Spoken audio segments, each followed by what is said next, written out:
That's the same atrocious aftershave you wore in court. Oh, that's not very nice. Why would you say something like that? Oh, I guess I'll go buy a new one.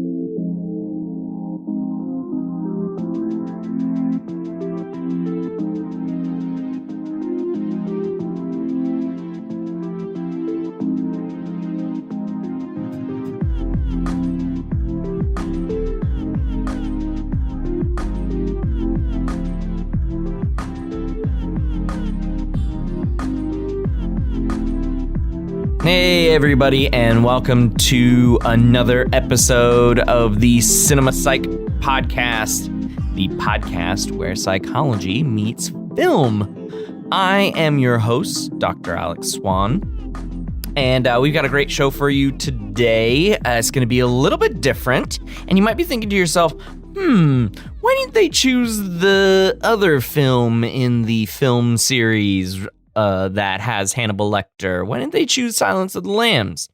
Well, I think one of the reasons, and we'll find out more from our esteemed guest host, is that there's a little bit more of legal psychology in Redragon than there is in Silence of the Lambs. Maybe a little bit.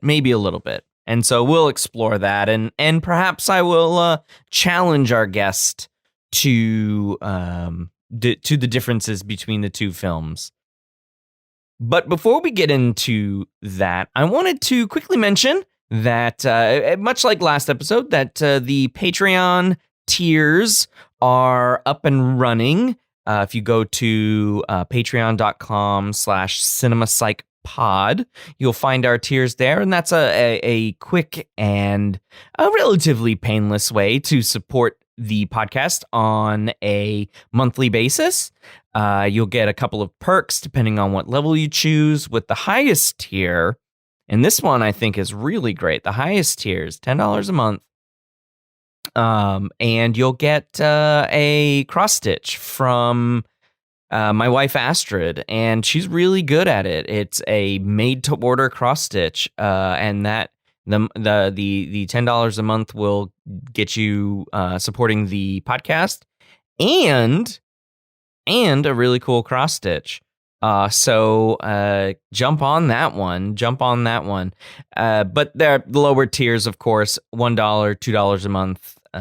To keep the lights going, buy me a cup of coffee, that sort of thing. We've got our hosting coming due in a couple of months, and any little bit helps from our listeners. The other thing that I wanted to mention is that the merchandise store is active through Spreadshirt. You can find the store right on our website, cinemapsychpod.swanpsych.com, and just click on store. It'll take you right to there. We have one design right now. I'm actually wearing my shirt now, and it's a navy blue t-shirt, and it's really comfortable, and it has the orange logo on it. The logo that is everywhere, that is ubiquitous, right? It looks great. So if you want to support the podcast by grabbing a t-shirt with the logo on it, please get yours today. I'm running specials in the store all the time, so keep a look at it. There'll be a green shopper's code at the top of the store, right there, and just beneath the header. It's probably going to be like 15% off on an ongoing basis, just to get the word out. And I'm wearing a shirt around town. I recently completed the AP Psych reading, advanced placement test. For those of you who aren't familiar, we did that at home last week. And I would have loved to have worn this shirt down in Florida where we do the on-site reading. Of course, COVID has prevented these large in-person gatherings, which the AP reading has generally been.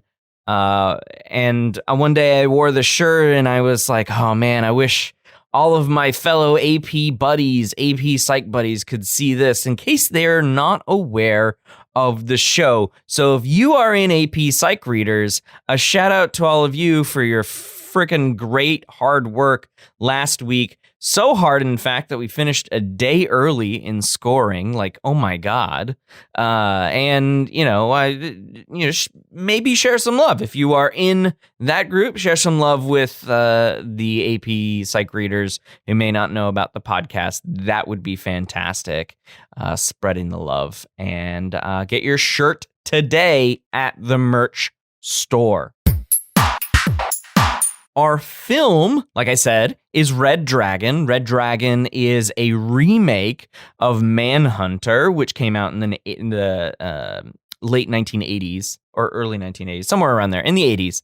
And it was an adaptation of the book Manhunter, that basically introduced Hannibal Lecter and a couple of other characters that we see in more grandiosity in only a couple of years after Manhunter in Silence of the Lambs. Anthony Hopkins in his, I would say, his most famous role. In my opinion, that is his most famous role. Like, if you say Hannibal Lecter, Anthony Hopkins, hands down, one of the best performers. And so creepy in that film, in both films, Silence of the Lambs and our film today, Redragon. He's icky. He's very icky. I would not want to be in a room with him and just me. I don't even know if I'd feel comfortable with how Ed Norton interacts with him after the intro scene, the intro bit before the credits. Where he figures out that Hannibal Lecter is the cooking, the cannibal, becomes Hannibal the cannibal, of course. In he gets named Hannibal the cannibal in the opening credits montage. So Redragon is actually almost a direct prequel to the events of Silence of the Lambs. Redragon ends with Clarice Starling just coming to visit Hannibal Lecter that you see in the film. So it's almost a direct prequel. And Edward Norton plays a behavioral profiler with the FBI. And his job is to catch a serial killer that is seemingly attacking women and families in their homes in a couple of states, I believe, is what it is. And he needs Hannibal Lecter's help. And gets a little bit too close to home, really. With Edward Norton's character, and spoiler alerts, it's gonna get a little dicey when we talk about the what happens to the characters in this film. So yeah, it's a really, really good film. Again, it is a remake of Manhunter, and came out in 2002.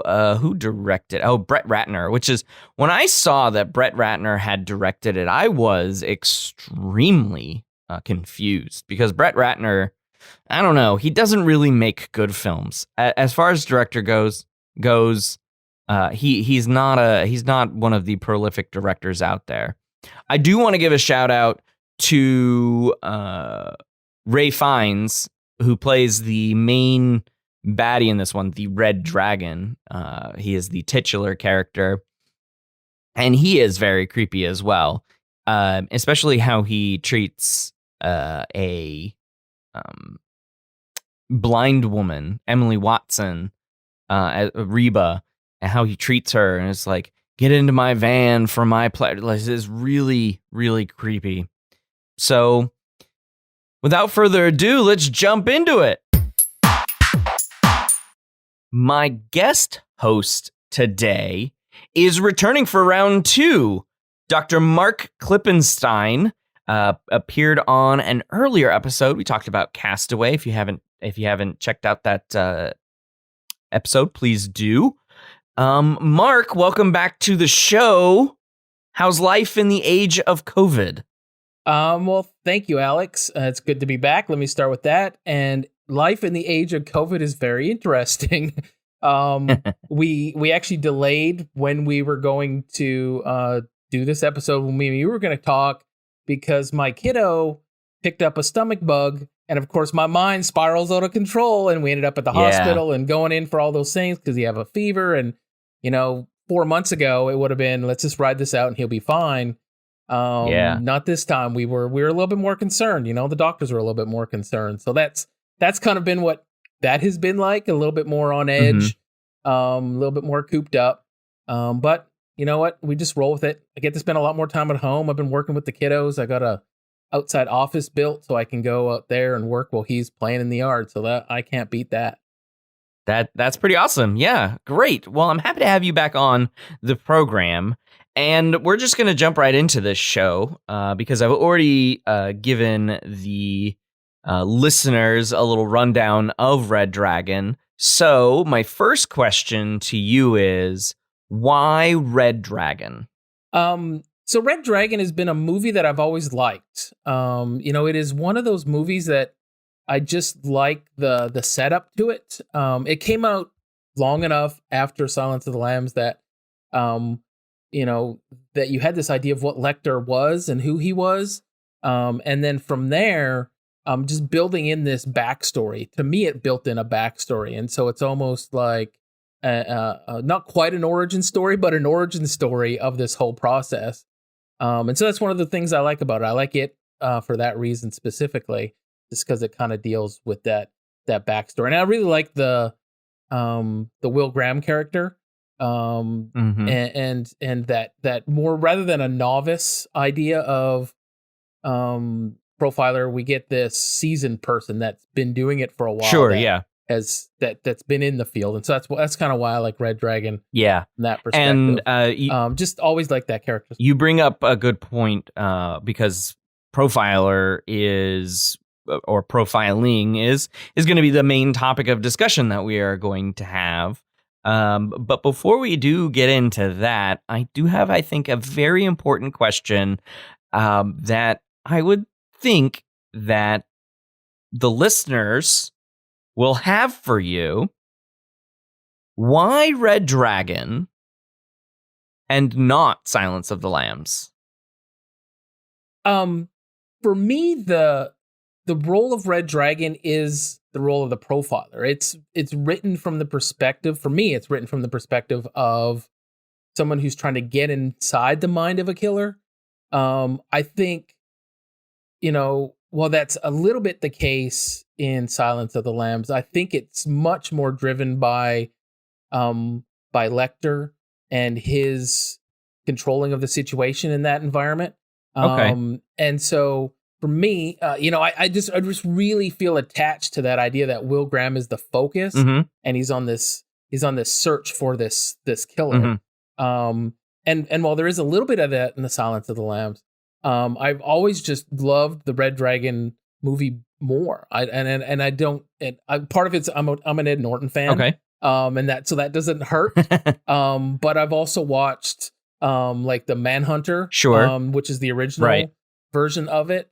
Which I didn't find quite as good, but I really do like the second one. And it just seemed like the right timing for me in terms of those two movies. I really love that prequel idea, that idea of we kind of end, at the beginning of the next one. And so it just kind of builds into that. And I've always just loved that idea. I just love the characters. I love that interaction that exists in this Redragon version. Okay. That's a fair answer, I think. I think you did bring it up in your previous answer of why Redragon, and I want to say that it's has to do more with, I think we can expand on the role of behavioral profiling, psychological profiling a little bit more there. I think is more emphasis on the profiling. But I will say that I probably with my listeners on this one, and you're open to you're free to disagree, but if we were thinking of which one's the better Hannibal Lecter movie, then I think that would be Silence of the Lambs. But which one is the better profiling movie of another serial killer? Then yeah, I will give you Redragon on that one, because the movies are very similar, right? The two films are extremely similar. Yeah. They almost have similar beats. And of course, the overarching plot for both films is that Hannibal Lecter's in prison helping an FBI profiler find another serial killer, a serial killer that is currently active. It's just that Redragon brings in the added benefit of Hannibal Lecter knowing the profiler very intimately, I might add, because they almost killed one another. So. Yeah. And you bring up a very good point then. Just to build on that, just a little bit is, with Redragon, we see a profiler who's seasoned, who's been doing it. That's kind of what they've done. With Silence of the Lambs, we see a novice, and we get to see Lecter do different things with them, although very much in a controlling way in both movies. Yeah, he's right? He tries to master manipulator. Yeah, and so we get to see that in both movies. And I think it actually, for me, one of the things that speaks to me a lot about that is the idea that serial murderers are really good at doing what they do, which is manipulating people. Right. And I've read a lot of books on this, and you can't not be manipulated by someone like that. Like, you think, well, even as a seasoned investigator, you think, why I'm impervious to that level of manipulation. Sure. Not really. Even the people that have done this a long time say they're drawn into this personality. Mm-hmm. And I think that's one of the reasons why I think I'm drawn into this movie is just that interaction and that that manipulation is really interesting to me from a behavioral psychology perspective. And correct me if I'm wrong, but I recall that you have some legal psych background. Is that correct? Yeah, that is correct. Yeah, so when I did my dissertation, it was on jury decision making. Right. So okay. how juries make decisions. I do. So, from our previous episode where we chatted about that. So this is a film that is in your wheelhouse somewhat, at least wheelhouse adjacent, right? And so the overarching theme for a film like this would be the forensic psychology aspect of it. Yeah. So absolutely. How crime, forensics, behavioral profiling gets represented from real life into popular media. So obviously serial killers are real.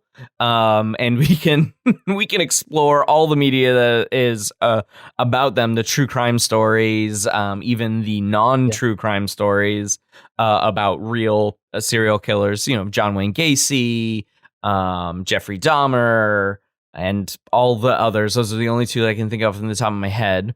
But it all, which are the two I've read books on, by the way. Yeah. Well, I mean, I would say that they're the two most famous American serial killers. Maybe the Zodiac killer, but we never identified who that person was.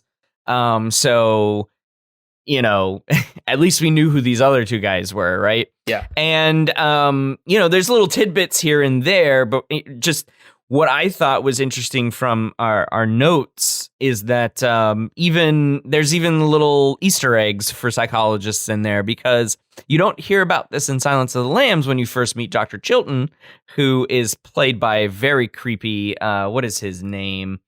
Can't remember the actor's name. Anthony Heald. Dr. Chilton, very, very creepy man.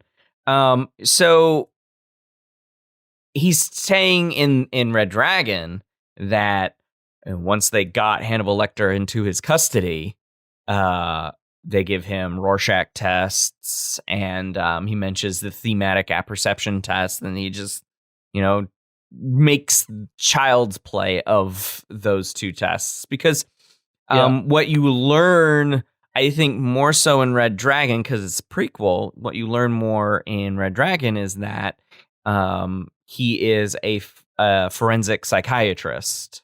He's not collecting body parts. Then why keep them? He's not keeping them. He's eating them.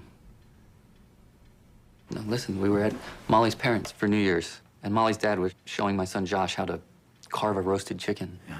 He said the tenderest part of the chicken is the oysters, here on the either side of the back. I had never heard that expression before, oysters. And suddenly, I had a flash of the third victim, Darcy Taylor. She was missing flesh from her back. And then it hit me, liver, kidney, tongue, thymus. Every single victim lost some body part used in cooking. Have you shared this with the Bureau? I needed to see you first, but I'm right. I know I'm right. I'm starting to be able to think like this one. Yeah, it's fascinating. You know, I'd always suspected as much. You are an eye detector. I'm not psychic, Doctor. No. This is different. More akin to artistic imagination. You're able to assume the emotional point of view of other people, even those that might scare or sicken you. It's a troubling gift, I should think. How I'd love to get you on my couch. Something still doesn't make sense to me. You're the best forensic psychiatrist I know. And somehow, in all our time together, this possibility never occurred to you. I am only human. Well, perhaps I made a mistake. You don't strike me as a man who makes very many mistakes. Now I'm sorry to think that I might no longer enjoy your full confidence. No, I didn't say that. I didn't. I don't know what I'm saying. I'm very, very tired. I almost had it. It'll come to you. And so he's assisting Ed Norton's Graham to find serial killers, even though he is also one himself. And, you know, what sets off the story was that Will figures out that he's the cannibal who's been eating people and feeding it to guests and all of that. So he knows all of these tricks that Dr. Chilton wants to do, and he's not having any of it because, as you said, he's a manipulator. So yeah, absolutely. To get us into this topic, Mark, why is there a fascination with serial murderers? You know, for me, I think it's the horrificness of the crimes and the fact that they're real. Okay. You know, one of the, you know, I said I read the book on, I read the John Wayne Gacy, one of the books, and I read Jeffrey Dahmer. Mm-hmm. When you read those stories and you hear what they did, it doesn't seem like it's real, right? And so it lends itself very much to a movie plot because it seems so movie oriented or so movie generated. Mm-hmm. But just this idea that someone is out there, that there's, you know, 50 to 100 potential serial murders at any given time in the United States, I think is what they usually say, that they're trying to track down and go through, is that there's people out there like that we just have that are on a completely different level. And they're not necessarily, you know, they're not psychotic. They're very, they have jobs. They sometimes have families. Mm-hmm. They tend to be good at what they do. We see a lot of that in Dollarhide. You know, he has a job. He's good at what he does. Yeah. He has some social graces probably that are issues for him.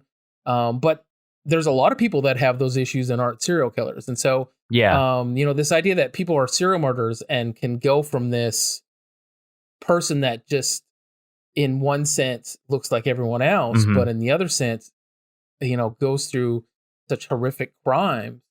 I think it's interesting to people. You know, it kind of is, maybe, I don't know if I'd say catharsis, but it's, because it implies people want to go around serial murdering people, and I don't think that's the case.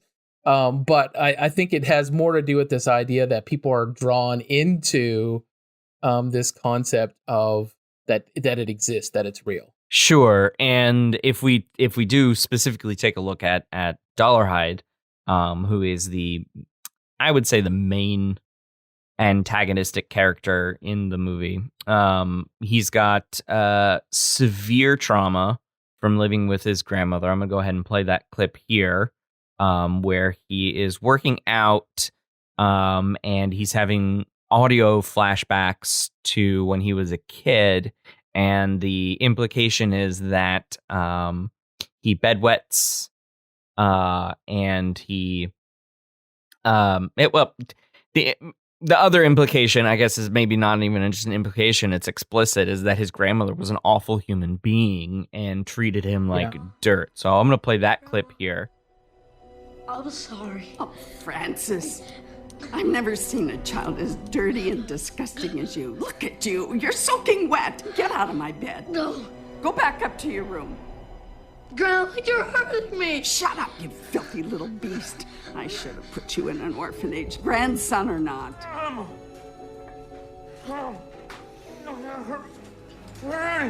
Into the bathroom. Take off your nightshirt and wipe yourself off. Hurry up. Now give me my scissors from the medicine chest. Please, no. Take that filthy thing in your hand and stretch it out. No, Grandma. Now. Please. Look down. Do you want me to cut it off? Do you? No, Grandma. I pledge you my word, Francis. If you ever make your bed dirty again, I'll cut it off. Understand? Oh, be a good boy. And so what we get from that clip is that he has this childhood trauma that seems to be fueling perhaps some additional genetic stuff. Like, we don't really know a lot about psychopathy, but it's definitely a mixture of genetic and environmental stuff, and we do definitely get the environmental stuff. So, he, I would imagine, is a little pyromaniac, because he does set the Tatler journalist on fire and burns down his house to fake his own death, just to kill Will. Yeah, I know. It's that whole triad. You know, they talk about that triad a lot of like serial murderers, that they have that, you know, bedwetting and animal cruelty and pyromania. That those three things tend to be found a lot in serial murderers when they've looked at their past, and a lot of them have had prior situations of abuse or neglect and those kinds of things. So you do see that, you know, bedwetting, and you don't see the animal cruelty, but it's kind of implied. For me, it's implied when he has no qualms about killing the family's animals. You know, so in each one of the families that he kind of has no qualms about doing that. It seems weird to say that someone who can kill a person would have qualms about killing an animal, but sometimes there is that line there that they cross. Sure. And so those kind of things kind of build into each other, which I thought was interesting from the realistic perspective of this movie, you know, tying into how profiling and serial murders probably really do happen. Okay. So that leads me then to the next bit, which is, so with a serial killer, there needs to be, and I'm sure most people know the definition of a serial killer, but a serial killer, generally speaking, is somebody who uses the same MO to kill multiple victims.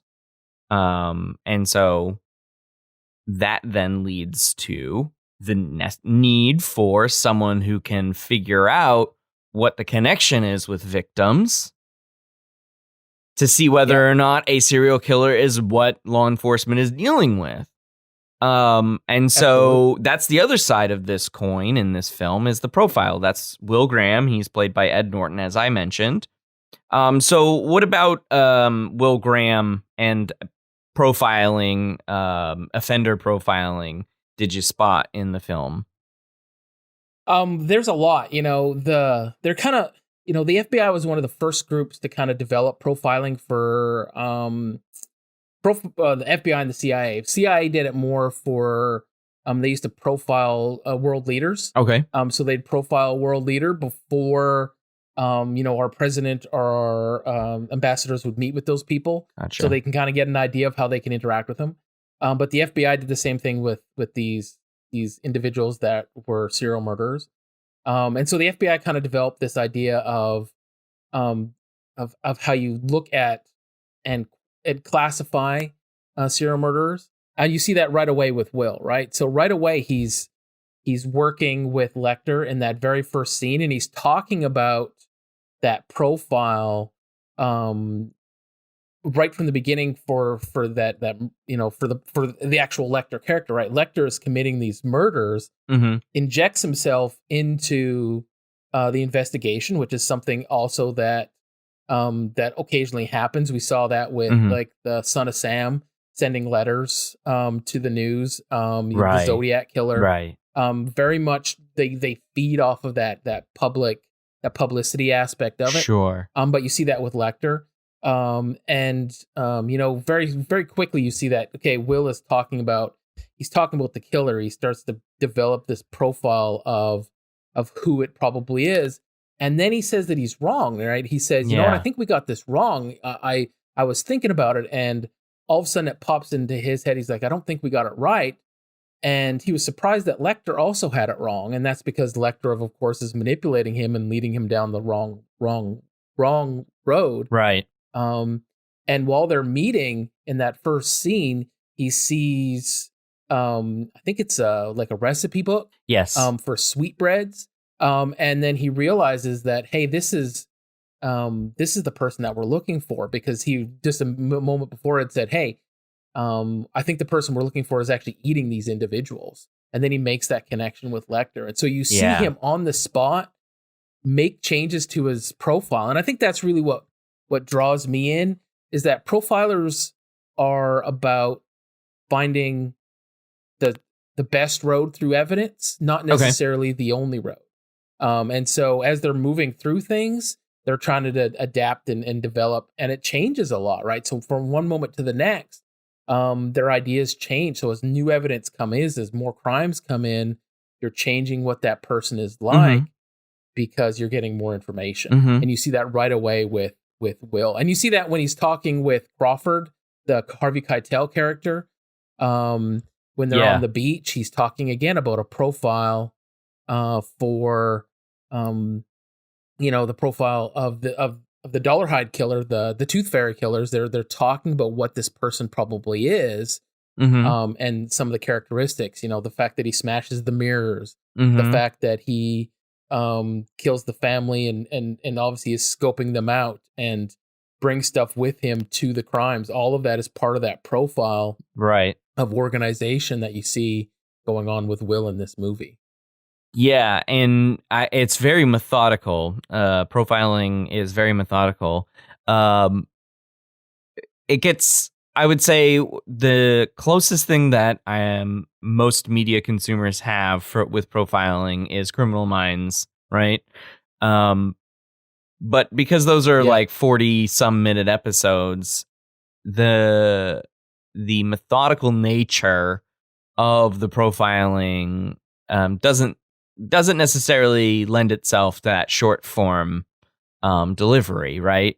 Not to say that Criminal Minds isn't a good show or a bad show. It's just that the way that time it needs to advance, it gets shrunk down quite a bit for the show, that you can explore a little bit more in the film and like actually see the progression of time, and the fact that it's not really stated, but Will's traveling back and forth between cities constantly, going from crime scene to crime scene, back to Quantico in Virginia, back to one of the crime scenes in Alabama, and I think there's one in Georgia or Florida somewhere. Baltimore, Baltimore. Oh, Baltimore. Yeah. So I mean, he's constantly going from place to place. Oh yeah, and then in Baltimore is where Lecter is at a psychiatric institution, a psychiatric prison, I would imagine. Oh yeah, you're right. That's right. Yeah. And so he's constantly traveling, and he's putting all of these things together. He's trying to get into the head. Now, how real is that? How real in a profiling sense is like going to the crime scenes and trying to get in the headspace, in the physical space of the serial killers? A lot of these profilers end up being they tend to work really closely with the police or the FBI. Sure. And so I think there's some truth to that. I don't think that any psychologist or anybody would be let loose in an active crime scene. They'd probably have to deal with it more through, because that first one, they just like, hey, here's the key to the place. Go there in the middle of the night and check it out. Yeah, that was strange. But Will Graham is also a little bit different. Yeah, that, those kinds of things are the movie version of that, sure. Right? I think it would be a lot more sitting at a desk, looking through all this stuff, looking through the crime scenes, looking through the evidence, going through that stuff, but not necessarily going through and not necessarily traveling to every one of these places. Now, it might be that seeing the actual location does help. Yeah. And I'm sure there is probably some of that as well, because to me, at that crime scene where he climbs up the tree and realizes, hey, he was sitting here watching. That's what I was thinking. He's carving into the tree. Yeah. In that sense, I think that's probably a lot of movie part of it. But I also think they're trying to get into these people's heads. Yeah. And so to get in these people's heads, and once they're involved with one of these crimes, they're also probably acting fairly quickly because they know they're trying to figure out the cycle of when these murders happen, because they usually tend to work on a cycle, and they usually work on a decreasing cycle. So it tends to speed up a little bit over time. Okay. With the Tooth Fairy and Dollarhide tends to be on that lunar cycle. So he's specifically, for whatever reason, attached to that lunar cycle. And that's one of those things that seems to come out of the blue for me. I don't think it needed to be that way, but I think as a movie trope, it kind of gave us a 3-week period for all this stuff to occur and for them to get ready for the next one. Sure. And then when it's going to occur, right? So, it's happening on the full moon. Yeah. So when it's going to happen, and you have a timeline that's nicely fit. I think that's part of it. Trying to figure out where these crimes are happening. That's kind of that geographical profiling. They look at that. One of the things they look at is, sure, hey, they when they capture the Tatler reporter, or when Dollarhide kidnaps him, they say, well, he's got him, he's been killed, and it's been within this 6-hour period. Here's how far he could be from this location, because there's too late to get a flight, and so he has to be able to drive, and so you can kind of locate generally where this stuff is occurring. Sure, that's geographical profiling. With Lecter, you see, having Lecter come in is not that unusual, because that's more clinical psych profiling. That's another type of profiling. Sure, is that where a clinician kind of draws on their inferences and their expertise about those kinds of things. And then that data-driven approach, looking at, what things are happening with different victims and when are they occurring, what is, a disorganized and organized killer, mixed killer. And those, we see with Dollarhide, this idea that he's very organized, but he has very disorganized moments. Mm-hmm. And so it's kind of a little mix of both. And that's one that FBI approach is. They kind of classify how they're going through this, how they organize their crime scenes. Are they prepared? Are they showing up with everything ready to go? Let's take that. All of that goes into that profiling. Let's take that idea and expand on Dollarhide. So what are the aspects that you would, let's make you, Marc Klippenstine, a FBI profiler now. What are the aspects of Dollarhide's crime scenes that are organized, and what are disorganized about them?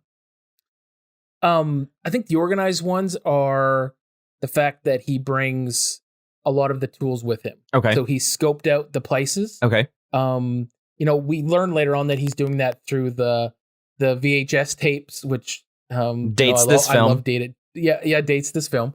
Really dates this film. But it's a tool that doesn't exist now. I don't think a killer like that could come around now, but that's a completely different aside. Hey, you're doing great in this profiling. Yeah.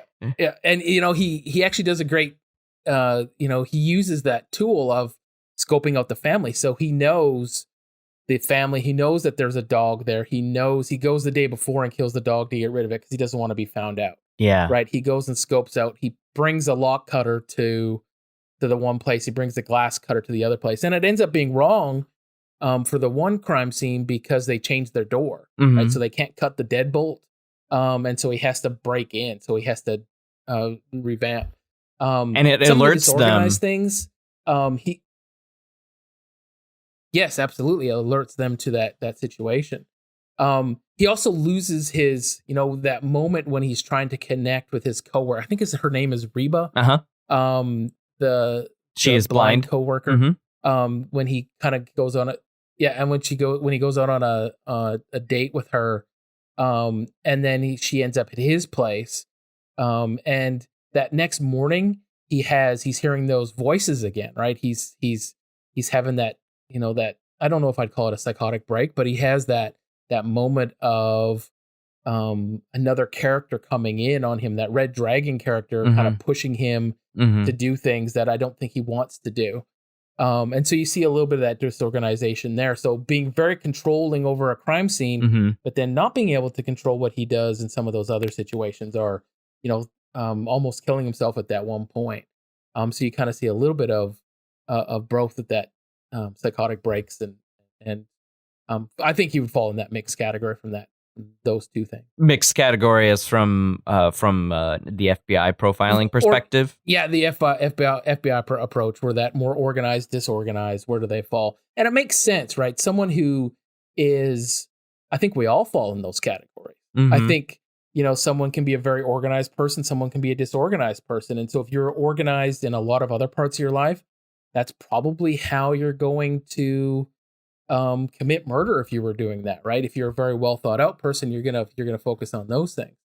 And I just think that's a personality characteristic that maybe follows through. And then there's people that have moments of both, because that, it's dichotomous in terms of how they're looking at it. But I don't think it's really a dichotomous characteristic. That's fair. So, with that in mind, great segue that we can take from that is profiling scientific? I would say there's elements of it that are, but as a whole, I don't think it is. I think it's a lot of hunches. A lot of guessing. It's a lot of hunches and a lot of guessing. And when you read through a lot of this stuff, the best profilers tend to be people who have dealt with criminals a lot. So ex-police officers who then go on through training, and more of that Clarice type character that you see in The Silence of the Lambs, right? She's just starting out, but she is coming more through the FBI training program, and so she's coming more through that police officer role. And so the best ones tend to be those individuals because they have both sides. And so I think it's, I think it's a lot of hunches, and those hunches are built into the more crimes you see, the more things you see, you're getting more of those hunches. So there is some science to it. They've done. Would we then call it science adjacent? Because it sounds a lot like a lot of abductive reasoning, or to start off with some inductive reasoning and then following that up with some abductive reasoning. So we can call it science adjacent then, right? Absolutely. I think yes. I think it definitely has those science components. Sure. Because I think you can use some of that data, right? The idea that people can only travel so far, or that people tend to have certain characteristics, personality characteristics that are linked together. Those things that you can demonstrate some science behind are definitely you. Okay, yeah. Where it falls apart is I don't think that you can necessarily plug this in and have a profile pop out of, some generator. Although, we're getting really good at modeling. Our statistical modeling is getting a lot better, and we can kind of develop those things. And so maybe in 20 years, 30 years, we will be able to do more of those things. I would imagine the FBI is working on computational AI to model who the next serial killer might be, or you plug in the information that you need, or the information that you know, and you say, okay, I have all of these X's, tell me my Y's. And you end up with I'm going to spit you out a more fuller profile than all of your exes combined, right? It's now a meshing of the exes. I don't know what I'm saying, but I'm sure there is some AI being developed right now that can help profilers just plug stuff into a program and then boom. You're not going to get a name, but you're going to get a picture of a human that all you need to do is slap a name on, right? Yeah. Well, and a lot of these profiles are used after the fact more than they are during, right? So the profile they're developing is leading them towards on who to look at. Sure. And so it's helping them build hunches, right? So they're looking at a profile and they say, hey, this is probably a single male. He's probably, someone like in this movie, like someone who has maybe a facial deformity because the mirrors. And so that at the very end of the movie leads them to who actually Dollarhide is. Once they get to the place that Dollarhide is, the can't remember the name of the company, Chloromac. Anyway, it doesn't matter. The movie company. Once they get there and they say, this is who we're looking for, they immediately know who it is. That's, I think, what the role of a profile is. Not necessarily to find everyone in the giant haystack. Okay. But when you've got the haystack you're looking for and the smaller pieces that you can kind of say, hey, who should I look at out of this group of 20 people, our group of 100 people, and how does that get me to that right person, as opposed to how do I get them out of the entire city of Baltimore? Like that's a lot harder thing to do. I like your haystack analogy. It's like out of 20 haystacks, I know which haystack to find the needle because now I have a little telescoping magnet pen, right? With a magnet, and I can grab that needle from that haystack. Absolutely. Yeah, I like it. Definitely. All right. So this movie, Silence of the Lambs, not so much Hannibal because that's a different kind of movie. That's a different kind of story. It's also garbage. Yeah, I would agree with that. And shows like Criminal Minds. Why do people, and especially students, traditional college age students, 18 to early 20s or whatever, love this profiling thing? I've had conversations with my students who are like, yeah, that's kind of what I want to do. Or I'll have prospective high school students come in who are just about to start their freshman year in college. Like, well, what do you want to, you ask them the traditional questions. Well, what do you want to do with the psych degree? And then a lot of people will say, I really love the show Criminal Minds. I want to be a profiler. So what's this fascination with profiling? I think it leads to this idea that a lot of people pigeonhole psychology into a very few small chunks, right? Yeah. They don't see someone who's a cog psych. They don't see someone who's like my legal psych stuff dealt with, jury decision making. It had nothing to do with profiling, but that's what they want to learn about. Every time I teach forensic psychology, that's what they want to know about. That's, I get one or two students a year that come in and say, this is what I want to do. And I have to kind of break their hearts a little bit and say, you know what, it's, 1 to 2% of, it's a very small percentage of these crimes or ever use a profiler that are these like serious crimes, not even regular crimes. We're talking about serious serial murderers use these profiles. Mm-hmm. It's very few. And then it's not necessarily a job, right? It's not like, oh, that's what I'm going to do. You're usually doing something. You're working for the behavioral analysis unit. You're doing other things. But this idea of profiling really doesn't exist in its true form that they show on TV. Gotcha. Where they have 7 or 8 people sitting around profiling. Yeah. And I think it's glamorous, right? I think it's like, well, I don't want to do clinical psych, but I want to do something else. And I think they get into it because it is very much popularized in the media, right? With the Criminal Minds show, every current movie that has a serial murderer in it has some sort of profiler involved. With like Alex Cross and the books, and with Morgan Freeman and even a lot of those stories that get made into movies, or like Seven in them, and it makes it seem like or Seven, Seven's a great example. And so it seems like it's a more it's a more popular job than it really is, and I think that's what draws them in. It just seems exciting to them. I think it probably will be a lot more tedious, and it'd probably be a lot more stressful than you really think it is. And in fact, in that very opening scene with Will, you actually see him fall apart. Right, he ends up in a psychiatric institution. He, he quits his job. He's stressed out. He doesn't want to keep doing this. These are missable moments. Put himself, and he's really good at it. And he puts, yeah, exactly. And it's only when I watch this movie multiple times that you catch these things, right? I rewatched that intro scene. Yeah, it's a bunch of just before, because you see. It's a bunch of newspaper clippings and things over the credits, or under the credits, I should say. Yeah. And so these are missable moments. If you're not looking at the credits, if you don't care and you can't catch everything, because it does go pretty fast, you will miss that, he had a breakdown and, after he got stabbed and leaves the FBI.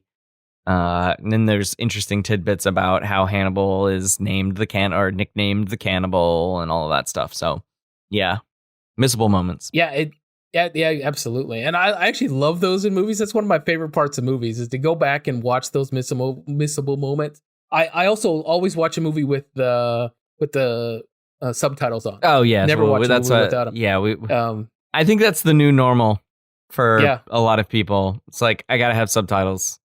Yeah, I just want to know what's going on. I want to know what's on that phone call, even if it has nothing to do with what's going on. I want to know what's in that phone call. I want to know who's talking. I want to know about the news report, because sometimes that news report that's on the background is telling you a part of that backstory that if you don't know what's going on, you miss something. Yeah. And I like that we find out later on that all the newspaper clippings was the Tooth Fairy's in his book. Right? Yeah, his journal book. Yeah. Mm-hmm. His journal book. And so, this idea of obsession, because I think I probably would say all serial killers have an obsession of some type, whether it's a person, whether it's an idea, whether it's a concept. And you really see that with the Tooth Fairy and Dollarhide, is this obsession of, with Lecter, with Will Graham and all these kind of things going on. You really do see that obsession. Yeah, I agree. So you've mentioned some of these already, but what other weaknesses of profiling would you just share with the listeners? And then also, what aspects are sort of embiggened in the film, a little exaggerated in the film? I think it's poorly defined as a discipline. Like, we say this, it's a profiling, but we really don't.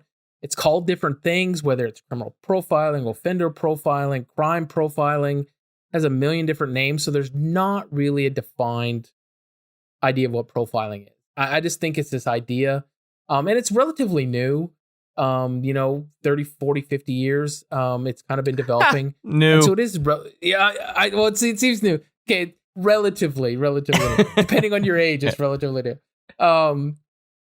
This idea that it can and it should be scientific, but I don't know if it reaches that benchmark. I don't think it does yet. I think it can be. I think you're right. I think moving more towards this AI idea that we can teach a computer to learn what a criminal mind is, that maybe we'll be able to find it a little bit easier. Very uncommon. Like I said, about 2% of all forensic psychologists will ever engage in offender profiling, and that's a small job description anyway. So it just doesn't happen very often, and that's always blown up in movies, right? It always seems like every major crime has a profiler. There's probably a handful of profilers that are really good across the entire country, and they probably do most of these crimes, right? They probably these big crimes, big crimes and go around. Yeah. It's not like every police station has their own profiling, official profiler.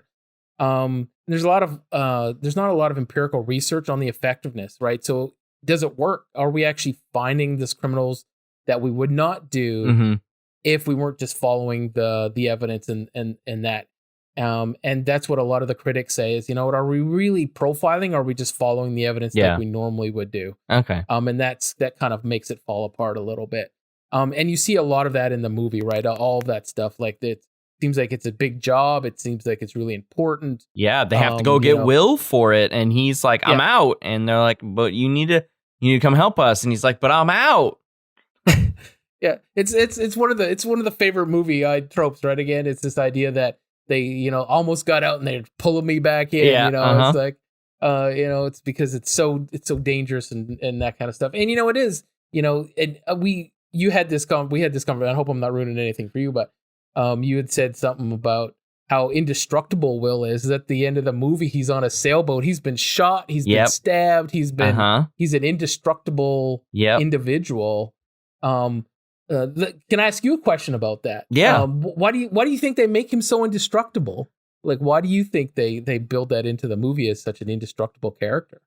Well, I would say from a filmmaking standpoint, he is supposed to be the protagonist hero, and they do not set up any other part of the story where any sort of danger to him will lead to his demise, if that makes sense. So there's no foreshadowing. There's no storytelling that you would go, okay, well, his character has to die for some sort of growth to occur. And I don't catch that. You don't see that in the film. He is a straight-laced guy. Yeah, he does have some hang-ups, and his relationship with Hannibal Lecter are by far some of the best scenes in the movie, but just because Anthony Hopkins is such a good Hannibal Lecter.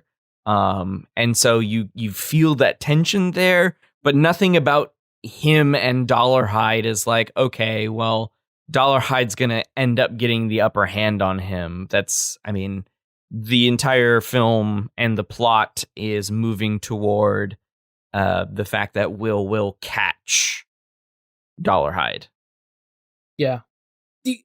For me, it also seems a little bit like they put him on the same level as Lecter, right? Lecter seems indestructible. Lecter seems uncatchable, even though he's caught. He's manipulating. And so they almost make him his equal. In the scene where they first meet. Well, they meet again for the first time in the psychiatric prison. Keep getting it for Christmas. And I'll play that clip here because I think it's so good. Did you get my card? I got it, thank you. So nice of the Bureau's crime lab to forward that. They wouldn't give me a home address. Dr. Bloom sent me your article on surgical addiction in the Journal of Forensic Psychiatry. And? Very interesting, even to a layman.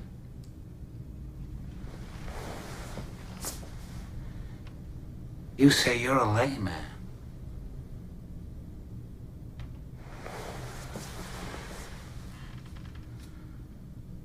But it was you who caught me, wasn't it, Will? Do you know how you did it? I got lucky. I don't think you believe that. It's in the transcript. What does it matter now? Doesn't matter to me, Will. I need your advice, Dr. Lecter.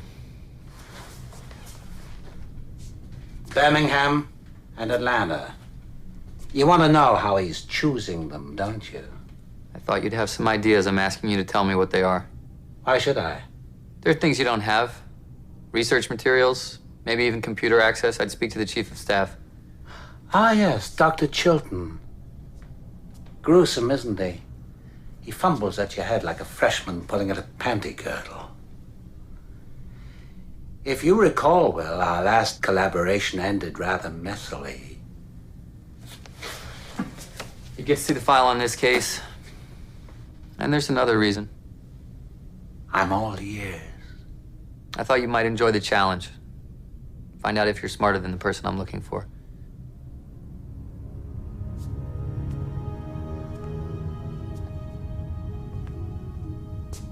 Then by implication, you think you're smarter than I am, since it was you who caught me.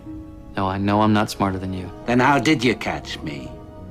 You had disadvantages. What disadvantages? You're insane.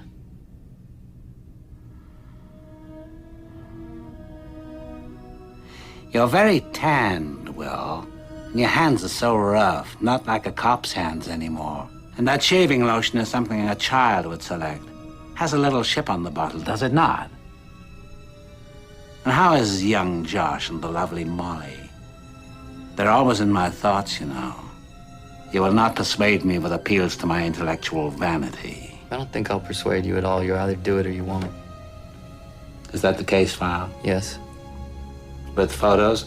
Let me keep them and I might consider it. No. Do you dream much, Will? Goodbye, Dr. Lecter. You haven't threatened to take away my books yet. Give me the file, then. And I'll tell you what I think. Lecter says, well, you caught me. And so, by implication, that means that you're better than me.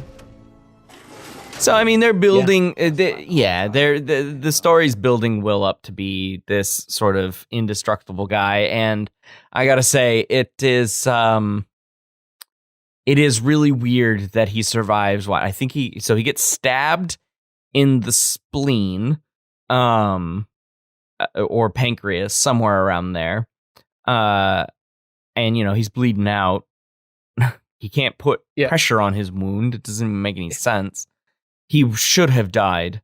And then he gets shot like 3 or 4 times, but apparently misses important stuff. Like, really? Come on now.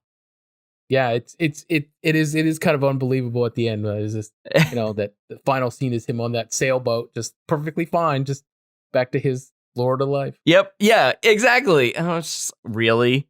Dude, you'd be walking with a limp. You'd have like shoulder pain. Come on, you're not riding on a sailboat. Yeah. Get out of here. Yeah.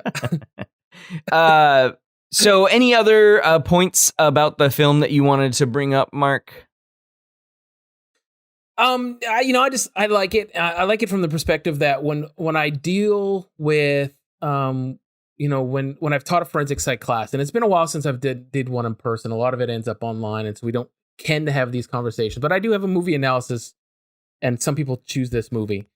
Okay. I use it to talk about profiling. Just to talk about everything that we've talked about, because sometimes they need to see it as this glamorous thing before you can kind of let them know what it really is. And I think that's what the movies do, right? That's what a movie does in most instances. Like, even if and it doesn't matter what job you are, when I watch a professor in a movie, I'm like, that's not what a professor is. Like, I don't know who that guy is, but why is his office like 5 times my office? That's what Indiana Jones classrooms I teach. Indiana Jones.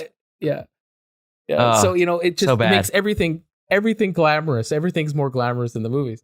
And it's not any different with profiling. It's just that students don't have another example of that, right? They can watch an Indiana Jones and see what a professor's office looks like. They can come into our office and says, "Oh, that's not how they live." But they don't necessarily come across a profiler, right? So this is their view of what a profiler is. Unless they are a serial killer and they are running from that profiler. Yes, yeah, that is very true.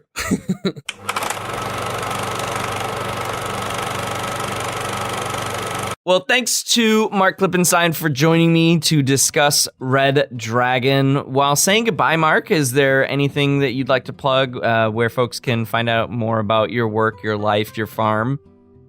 I do have a Facebook page. It's McGahey Hereford Farms. If anyone wants to check us out and you want to buy some cattle, we got that. It's just Marc Klippenstine on Facebook. I post a lot of stuff about my life. On there if anyone's interested in checking me out. Starting to get into Twitter and some of the other things. I'm a little bit older, so I'm still breaching some of those areas, but that's fair. I'm actually teaching a class this summer on social media, and I picked that so I can force myself to learn a little bit more, to jump in there and get some more knowledge on some of those things. So. Excellent. Well, Mark, thanks again for coming by and chatting about Redragon. Thank you very much for having me. Hey, listener, you've been listening to this podcast for either an episode, this one, or multiple episodes. So I've got a fun challenge for you to get our chatting flowing just a little bit more.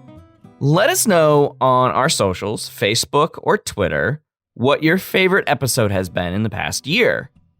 This episode marks nearly a year in production, and that boggles my mind because that is a level of commitment that I wasn't sure I could keep moving into the fall semester last year, into the spring, and the spring of COVID, really. 16 regular episodes, or 17 if you count the introduction episode that I started back in July of 2019. So what I want to know is, what episode or episodes have your favorite films that we've discussed, your favorite discussions, or moments of the show? I'd also like to hear what films you'd like to see us do in the next year. So we're going to steamroll right through this next coming year. We're going to keep producing podcasts every 3 weeks. What would you like us to talk about? What would you like this show to talk about? There are a lot of films out there. Which glaring holes in psych film have we missed in this first year? We are definitely open to suggestions here at the podcast. Again, let us know these things on our Facebook page or at us on Twitter, Mark. And please keep sharing and spreading the love. We appreciate all the support. And until next episode, thanks for listening.